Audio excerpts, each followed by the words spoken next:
የአልቃሿ ሴት መጨረሻ።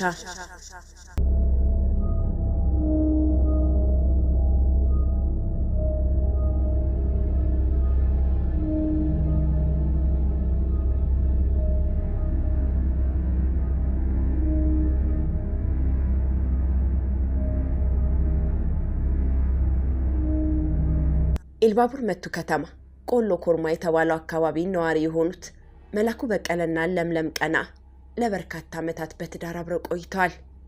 በትዳር ቆይታቸው የ2፣ የ3 እና የ5 ዓመት ልጆችን አፍርተዋል። መላኩ በቀለ በመቱ ከተማ ውስጥ ያገኘውን እየሰራ ኑሮን ለማሸነፍ የሚያደርገው ጥረት ተሳክቶለት በከተማ ውስጥ አንቱ ከሚባሉ ሰዎች ተርታ ተመደበ።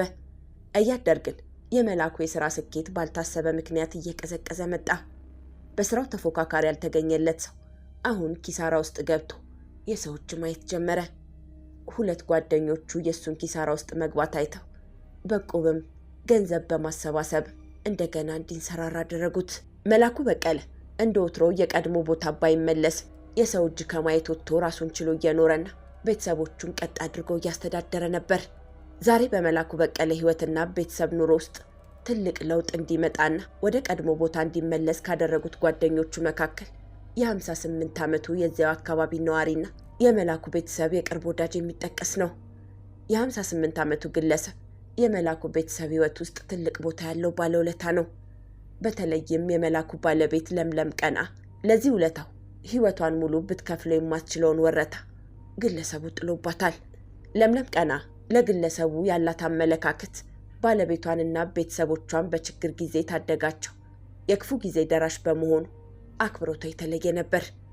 መላኩ በቀለ የጓደኛውን ውለታ ፈጽሞ የማይረሳ ቢሆንም ውለታውን አስታኮ ቤቱ ጎራ ጎራ ማለቱን አልወደደውም። ለምለም የባለቤቷ አዝማሚያ ቢገባትም ባለውለቷን ፊት መንሳት ከብዷታል። በግለሰቡና በባለቤቷ መካከል ያለው ሁኔታ ለለምለም ጥሩ ስሜት ባይሰጣትም እንደያመጣጡ ሁሉ ማስተናገድ ይዛለች።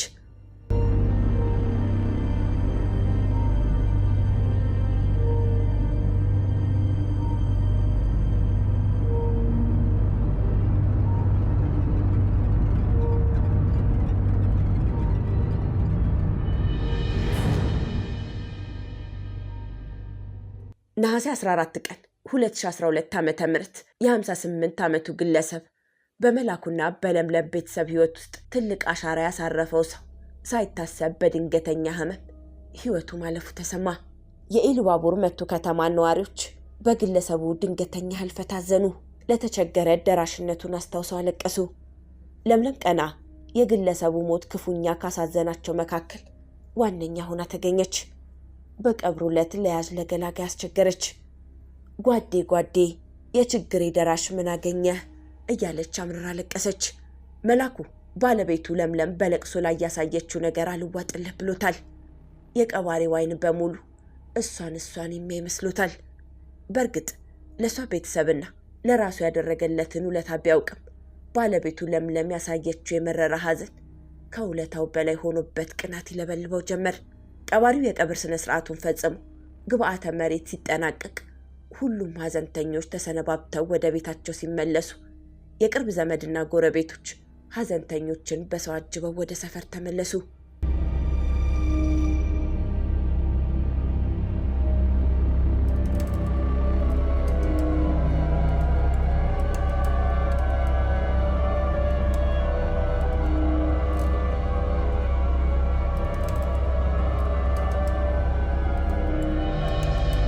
ምሽት ላይ በሟቹ መኖሪያ ቤት ሐዘንተኞች በሰፊው ድንኳን ተኮልኩለው ድንኳኑን ሞልተውታል።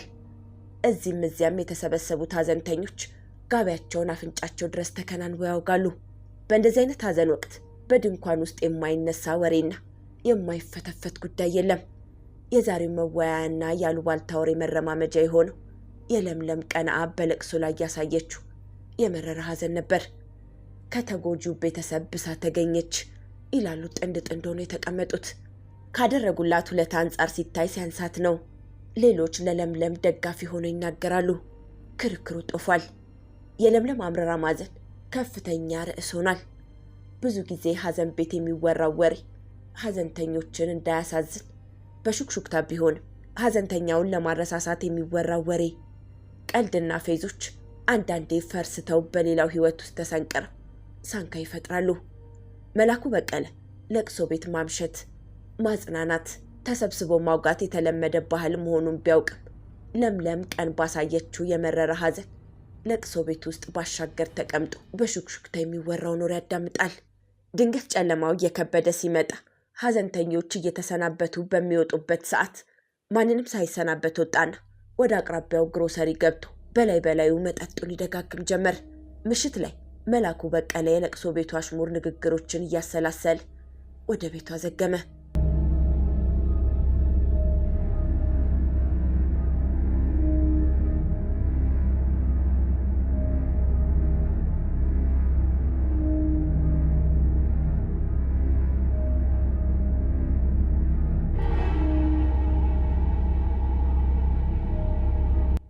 ሚስት የ2 የ3 እና የ5 ዓመት ልጆቿን ታቅፋ በእንቅልፍ ባሏን እየጠበቀች ነው። መላኩ ባልተለመደ ሁኔታ ሰክሮ ጥንብዝ ብሎ መምጣቱ ያስደነገጣት ሚስት ለማረጋገጥ ባሏን ደገፈችው። ልቀቂኝ አለና ገፈተራት። ምን እንዳስቀየመችው ስላልገባት ተደናግጣ ምን ነው ምን አጠፋው አለችው። ለቅሶ ቤት የውሽማሽ ለቅሶ ላይ ምን እንደሚወራ ሰምተሻል? ውሽማ የምትለው ቃል ወሽመጧን ቆረጠችው። ተው እንጂ ከገባንበት የችግር አረንቋ ያወጣንን ሰው ነው ወይ እንደዚህ የምትጠረጥረው? አለች ተደናግጣ። አስመሳይ ነሽ፣ አስመሳይ። ለቀስተኛው ምን እንደሚልሽ በሰማሽ አላት። ሰው የፈለገውን ይበል፣ እኔ ግን ሐዘኔ ውለታቸውን አይቼ ነው። መላኩ በቀለ በለቅሶ ቤት ሐሜት የተጠነሰሰው ቅናት አልበርድልህ ብሎት ያላቋረጠ ሰጥ አገባ ውስጥ ገባና አለመግባባታቸው አይሎ ከረረ። ወደ ከፍተኛ ጥልም ተሸጋገረ። ለምለም ያላሰበችው ጸብ ከባለቤቷ ስለገጠማት ነገር ለማብረድ ልጆቿን ተራ በተራ አስተኝታ ባሏን ለማረጋጋት ሞከረች፣ ግን አልቻለችም። መላኩ ቅናቱ ቀንድ አውጥቶ ዛሩ ይጨፍርበት ጀመር። የለቅሶ ሹመኛ ከጀመረው ይልቅ እያስተጋባ ስሜቱን አዛለው። ለምለም ባለቤቷ ባጉል ጥርጣሬ የፈጠረው ስሜት እስኪረጋጋ ብላ ወደ መኝታ ክፍል ጥላው ገባች። መላኩ በዚህ የቅናት ስሜት ተናኩ የሚል ሌላ ስሜት በውስጡ እየተንቀለቀለ ከፊት ያገኘውን ቢላና ሹካ ይዞ ወደ መኝታ ክፍል ገባ። ለምለም የባለቤቷ ሁኔታ ቢያሳስባትም ቀን አምረራ ስታለቅስ ስለነበር እንቅልፍ ወዲያውኑ አሸነፋት።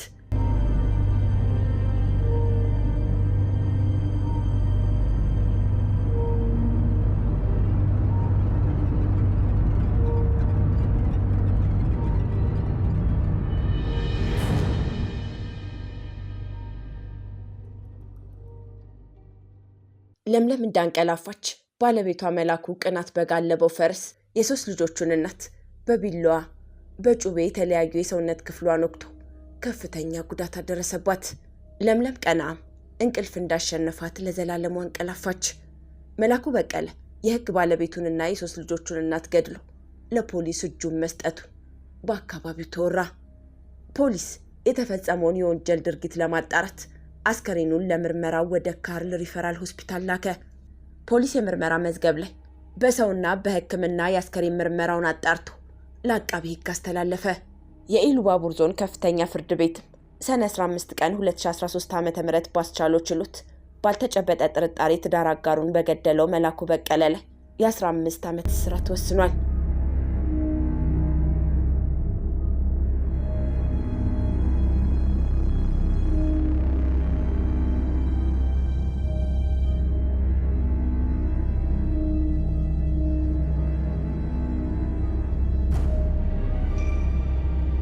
ሞተረኛው የት ገባ?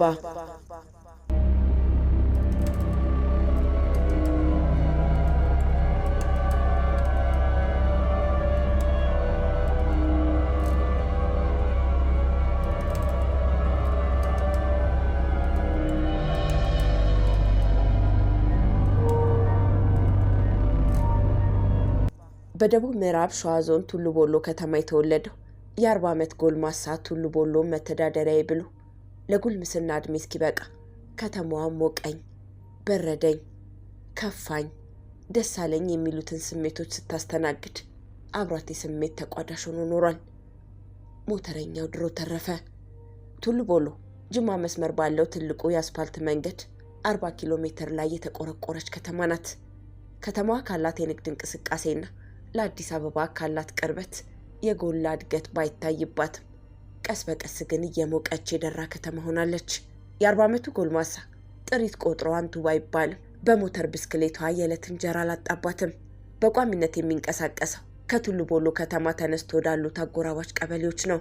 በገበያ ቀን በሚያሽከረክራት ሞተር ጠርቀም ያለ ገቢ ሲያገኝ የተሻለ ህይወትን ለመምራት የተጠራቀመውን ገንዘብ ወደ ዕቁብ ያስገባል።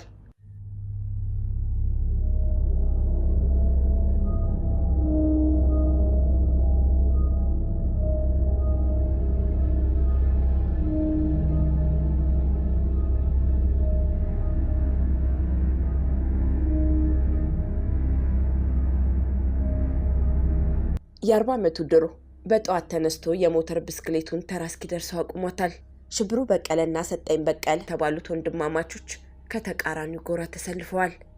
ቱሉ ቦሎ ገበያ መጥተው ከቀናቸው ያገኙትን መንትፈው ካጡም የሰው ኪስ ደባብሰው የተገኘውን ነገር ይዘው ይሰወራሉ። የቱሉ ቦሎ ገበያ ለሁለቱ ወንድማማቾች የሰርክ መገኛ ነች። በየሳምንቱ በከተማዋ ለመገኘት ገበያተኛ መስለው ገብተው ገበያተኛውን ያስለቅሳሉ። ብር የተሰረቀበት፣ የእጅ ስልኩን የተነጠቀ፣ ሲሸጥ የዋለበትን ገንዘብ እዚያው ገበያ አስረክቦ ባዶ እጁን የተመለሰ ገበያተኛ ሁሉ ማን ምን እንዳደረገው ሳያውቅ በደፈናው ይራገማል። የቱሉ ቦሎ ገበያ ዕለት ተዕለት የሰውን ባምሱ ይመስል በስርቆት ጥሪት ገንዘቡን የተዘረፈ ሁሉ እያነባ ፖሊስ ጣቢያ በር ላይ ቆሞ የደረሰበትን አቤት ይላል። ለሕግ አካላት ይህ ሁሉ በየሳምንቱ ያለ የተለመደ ትርኢት ነው። የከተማው ፖሊስ ይህን የተለመደ የገበያ ላይ ስርቆት ለመከታተል ከማህበረሰብ አቀፍ የፖሊስ አባላትና ከህዝብ ከተመረጡ የህዝብ ጥበቃ አባላት ጋር በመሆን የተጠናከረ ክትትል በማድረጉ የትንሿ ከተማ ገበያ ግርግር ሰላም የሰፈነበት ሆኗል።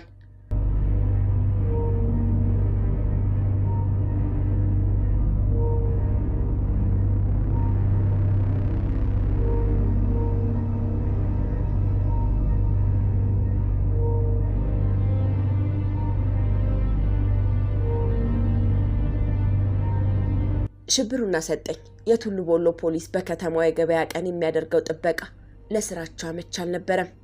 በዚህ ምክንያት አካባቢ እስከ መቀየር ደርሰው ነበር። ከአዲስ አበባ እስከ ወልቂጤ ገበያ በመዘዋወር የሚፈጸሙ የገበያ ቀን ስርቆቶች አሁን አላዋጣ ብሏቸዋል። ፖሊስ በጥብቅ ክትትል እየተከታተላቸው እንደሆነና አንድ ቀን መረብ ውስጥ ከገቡ የሚደርስባቸውን የህግ ቅጣት ያውቃሉና ሌላ አቅጣጫ ቀይረው ለመጓዝ ተገደዱ። የቱሉ ቦሎ ከተማ ገበያ ከሰዓት ላይ በገበያተኛ ድምቀቷ ጎልቶ ይወጣል። ፀሐይ የምዕራብ አቅጣጫ መያዝ ስትጀምር የገበያው ግርግር ቀዝቀዝ ይላል። ገበያተኛው የሸመተውን ሸካክፎ ሻጭም የተሸጠለትን ቆጣጥሮ ወደ የመጣበት ሲያልፍ ድሮ ገበያተኞቹን ለማመላለስ በፍጥነት ይወነጨፋል። ሽብሩ በቀለና ሰጠኝ በቀለ ገበያተኛው ሲበታተን ጠብቀው ወደ ሞተረኛ ዘንድ ቀረብ ብለው ወደ ሰደን ሶዶ የሚወስደው ሞተረኛ ማነጋገር ጀመሩ። እንደ አጋጣሚ ወደዛ መስመር የሚጭነው ድሮ ተረፈ ነበርና ከሽብሩና ሰጠኝ ጋር በዋጋ ተደራድረው ከተነጋገሩ በኋላ ሁለቱም ወንድማማቾች በአንድ ሞተር ተፈናጠው ከቱሉ ቦሎ ከተማ ወደ ሰደን ሶዶ የሚወስደውን ኮሮኮንች መንገድ ተያያዙት።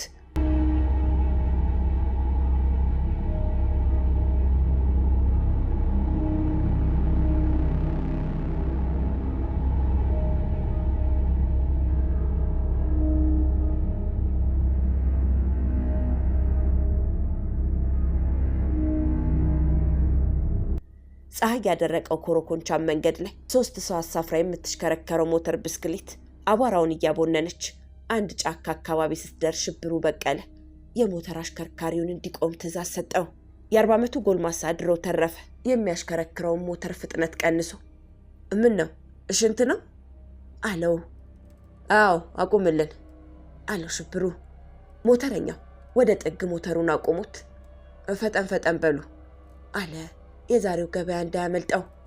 ሽብሩና ሰጠኝ ወደ ጫካው ገቡና ተዘጋጅተው በፍጥነት ወደ ሞተረኛው መጥተው ውረድ ብለው ሁለቱም ስለታም ጩቤ ያወጡ። ሞተረኛው ያላሰበውና ያልገመተው ነገር በአውላላ ሜዳ ላይ ስለገጠመው እየፈለጋችሁትን ውሰዱ፣ እኔን ግን አትንኩኝ፣ የልጆች አባት የልጅ አሳዳጊ ነኝ እያለ ተማጸናቸው። ሞተሩን ቆለፉና ቀኑን ሙሉ ሲሰራበት የዋለውን ገንዘብ አራግፈው ከተቀበሉት በኋላ እሱን ማሰናበት ነገ የሚያስከትለውን መዘዝ በማሰብ በልመና ልባቸው ሳይራራ በያዙት ስለታም ጩቤ ያንን ለፍቶ አደር ሞተረኛ ደጋግመው በመውጋት ጫካ ውስጥ አካሉን ጎትተው ወሰዱት።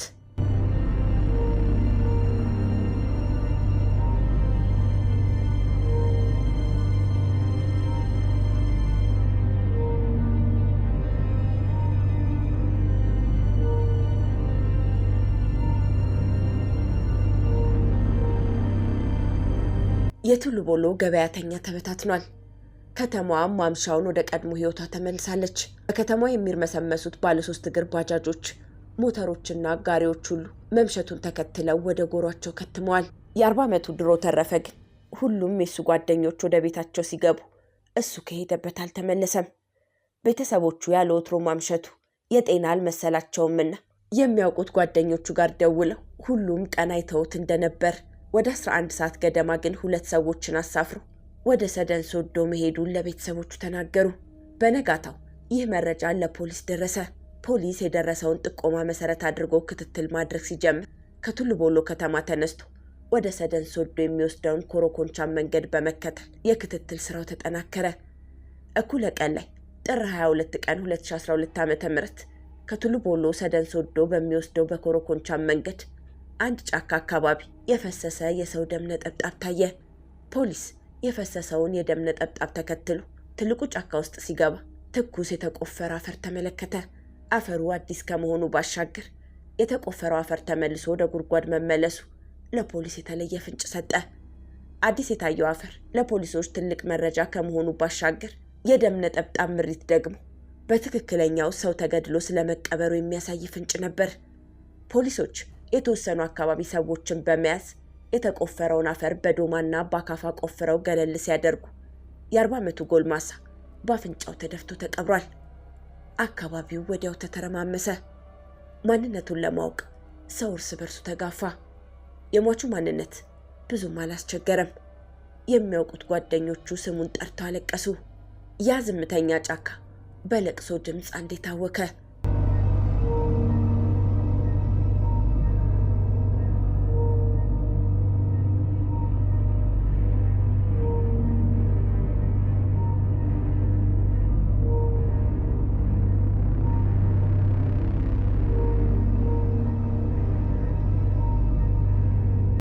ፖሊስ የሟችን ማንነት ካረጋገጠ በኋላ አስከሬኑን ለምርመራ ወደ አዲስ አበባ ላከና ክትትሉን በስፋት ጀመረ።